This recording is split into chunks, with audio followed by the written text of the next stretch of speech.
Hi guys, how are you today? Um, are you ready for your Rome Masters preview? Are you ready for your uh, the review of the US Open final? First, I want to talk about the US Open final this year. Alexander Zverev met Dominic Thiem or Thiem. So let's get into that match first. So what happened in this final was in the beginning, I felt like Zverev was the underdog. He's the bigger, sort of taller guy, served huge, came out, attacked, went on the lines, played the typical Del Potro sort of Marion Cilic game. I'm just going to dominate. I'm not going to let Team get into rallies. I'm going to take his time away, and he'll never get rhythm. He'll never get in a rally. He'll never get time to sort of load up on those big ground strokes, forehand, backhand, to be in those long rallies with the power. He has sort of a big swing on the forehand, backhand, so he needs time to do that. So Dominic Team likes that, and he likes to get in rallies. But Zverev just came out and said, "I'm going to attack. I'm going to go for it. I'm going to take your time away. Big serving, nothing to lose." Thiem now couldn't get in rallies, didn't have time to create power on the forehand and backhand and get those big swings going and all of that. Then he got down 2 sets to love, and then Zverev got nervous. From that point, Zverev was either hitting errors, going for too much, or going for not enough, and just playing it safe, playing it soft, and doing all that type of thing.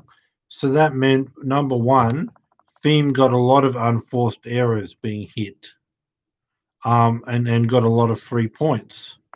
Number two,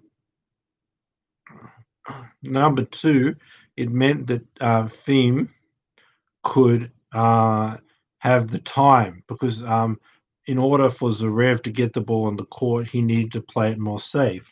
So now the ball wasn't traveling as fast, so Team could get into more rallies, control more rallies, have more time to set up his huge forehands and huge backhands to not only be in rallies and dominate rallies. Now he was the one in control, and to stop him being in control with the power in the rallies, the Rev had to go for too much, which so was either Team controlling the rallies or getting unforced errors and getting all these free points.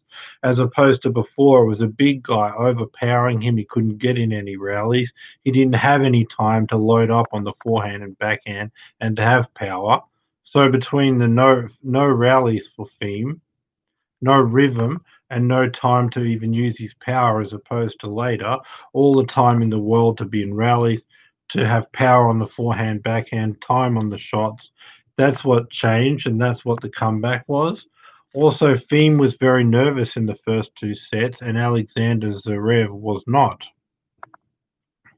Then later, they were both nervous. The Rev became nervous, played too safe, gave Thiem his rallies, gave him his time to create power on the forehand and backhand, and gave errors, and that made Thiem. Number one, he became less nervous over time.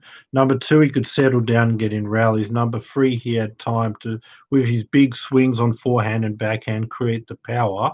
And he's not nervous and he's just generally playing better. So one guy went up, the other guy went down.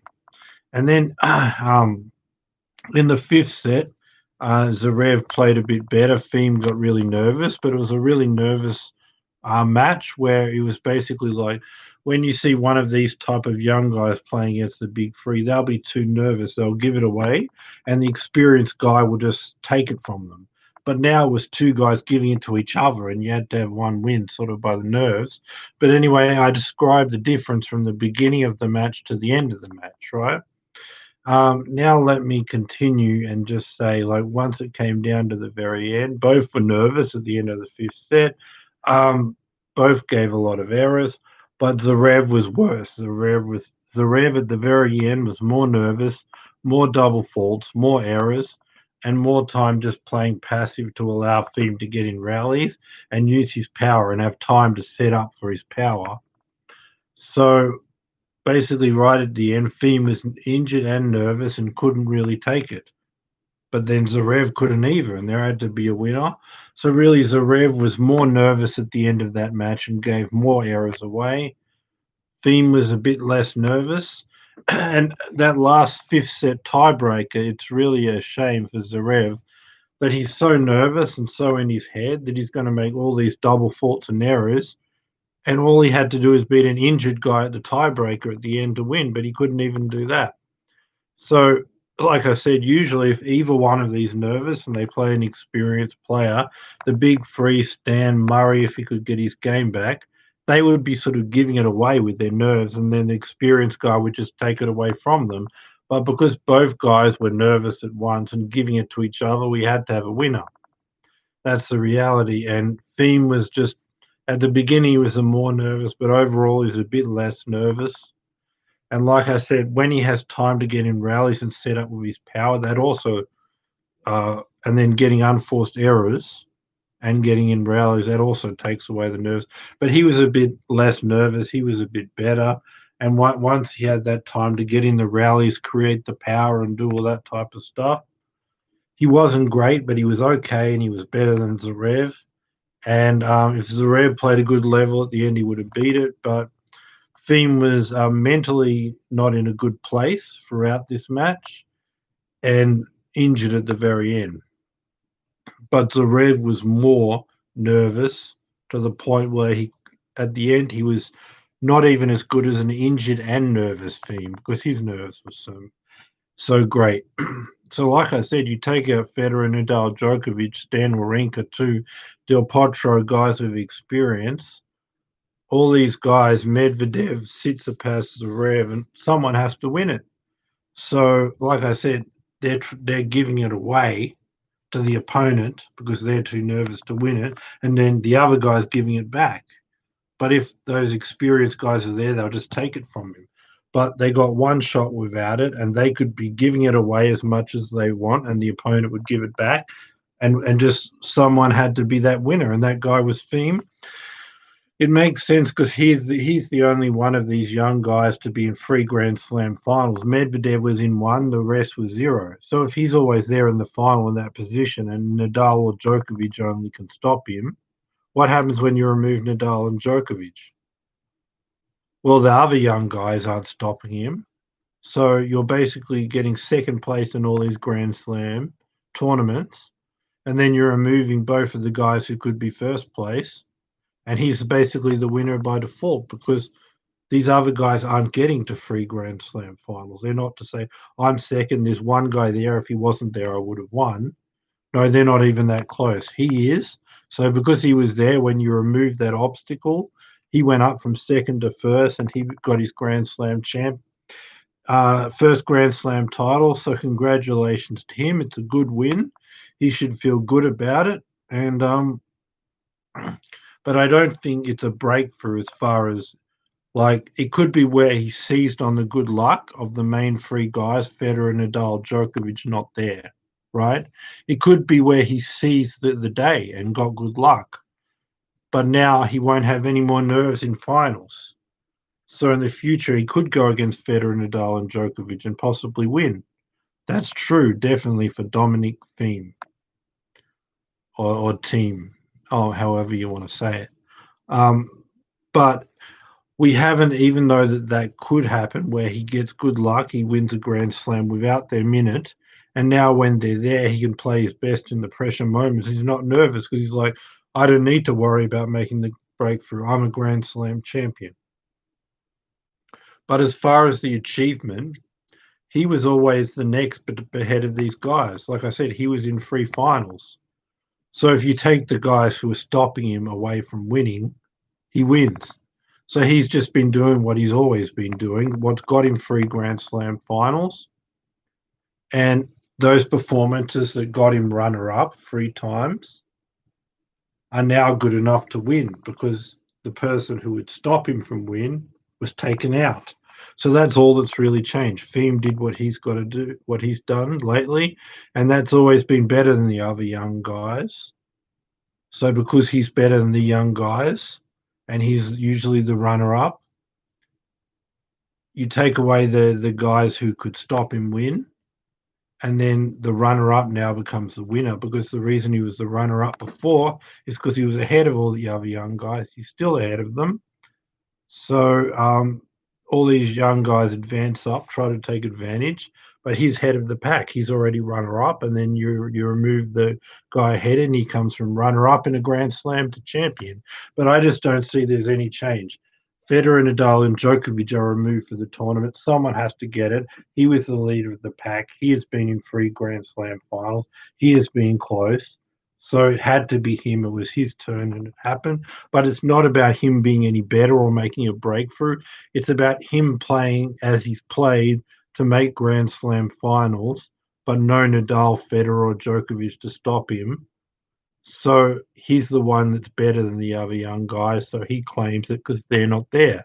That's all I've seen that's happened in this US Open. But it could mean like now he's a Grand Slam champion, so he's not nervous. So now in the future, he doesn't need Federer, Nadal, Djokovic to not be there. To get his first one, he may have needed because he would be too nervous and they would beat him. But now he's got it, the confidence of Grand Slam champion. That may get rid of the nerves and allow him to play his best in a Grand Slam final against Djokovic and Nadal and beat them. So before he got the first one, he couldn't with them there, but now he's got it. That could change him where he now, as a Grand Slam champion, can do that. So that could be a change. Let's move on. Dominic Thiem's won the US Open champion. Good job there. Let's move on to talk about the Rome Masters here, right? So Nadal's got a pretty tough draw. He's playing Pablo Carreño Busta, who has already made the semi-final in the US Open, was a set away from a Grand Slam final. And with all these matches under his belt, Nadal is expected to come in his first match for 6.5 months, beat him. Tough task for Nadal, but I still say because it's clay, he could do it. It'll be a fight. It'll give him some match practice. Then he's got Raonic, tough next round. Again, but Raonic is not that good on clay, so he should get that. Then he's got Rublev, his third match back. Rublev's good at rally, has power to hit through the clay. Another tough match, I say he does that. Then that's the quarterfinals, and Tsitsipas in the final. So basically, I see him getting to the final. On the other side of the draw, we have Djokovic. So he's playing Dennis Sandrin. He's going to play probably Cecchinato somewhere there, maybe Krajinovic. If he gets to the quarterfinals, there's probably going to be Nishikori. And then the semifinals, Berrettini and or Monfils against Nishikori in the quarterfinals. He would overpower Nishikori. He would have more power to get through those clay courts than he would. So that's a win for Djokovic.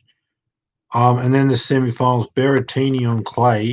His power game and his serve is going to be really taken out. Forced to rally, his lack of movement. Really, like when you lose your power and you take the serve away and you ask the guy to be consistent, rally, have court speed of clay courts, Berrettini will suffer and Djokovic will get so many serves back will force him to rally, and you do that on a hard court, but on clay you'll have more time, so he'll get more back. Monfils is just too inconsistent, similar style than Djokovic, but Djokovic does it better. So I see Djokovic and Nadal getting it through. More of a sure thing for Djokovic because he's got the matches under his belt. In the semi-finals, I'm going to say, though, it'll be Berrettini against Djokovic and Tsitsipas against Nadal. Nadal and Djokovic move through. And then the final, I think by then Nadal, if he's got 4 matches and 1 on clay in a row, he's now got his match fitness. All this time practicing on clay, 4 matches on clay, having to get through guys like Pablo Carreño and Busta, followed by Raonic, followed by Rublev, and then followed by Tsitsipas. If he's beat all of those and he's in the final, then he'll be ready to play his best. And if Nadal's at his best on clay, he should beat him, but not 100% his best, 95%. That's why Djokovic will get a set, but it'll be 2-1, a 3-set victory for Nadal. So that is my prediction for the Rome Masters. Rafael Nadal will be the champion, and he'll beat Novak Djokovic in a third and deciding set, as he did last year at the Rome Masters. So really hard to pick anyone but Nadal on a clay court. We haven't seen how he's playing, so obviously that could change. But based on seeing nothing, you just have to say it's Nadal and it's clay, so I'm giving it to him.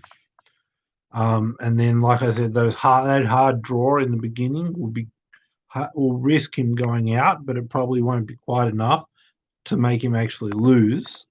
And then it'll toughen him up to get through 4 hard matches to now being in a position to beat Djokovic on his favourite surface, clay.